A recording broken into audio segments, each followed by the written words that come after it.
Money and power, two invisible forces that shape almost everything we experience in modern life. But how exactly do they move around the world, and how are they connected? Let's explore this global network step by step. First, let's look at money. It flows across the planet like a powerful river, through international trade, financial markets, and global investments. Countries buy and sell goods, corporations move capital between continents, and investors seek profit in distant markets.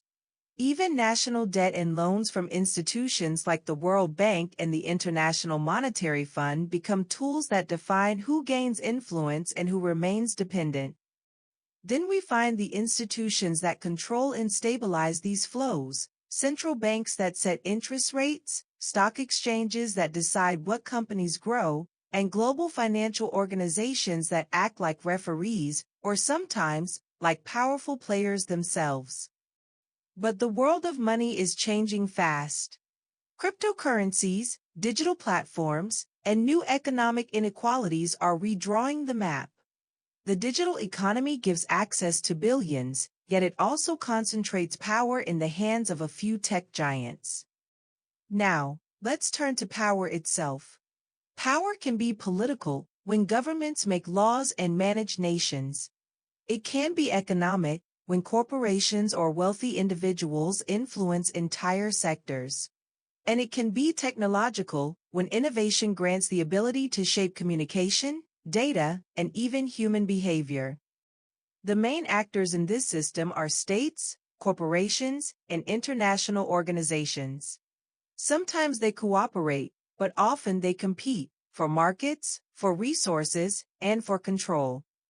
Power also moves through influence mechanisms, lobbying in politics, control of media narratives, and the strategic management of energy, food, and natural resources. Whoever controls these levers controls much of the modern world. Finally, we reach the intersection, where money and power meet. The concentration of wealth creates dependency between nations and influences political decisions.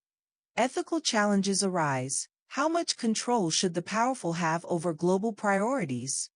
How can societies balance profit with justice?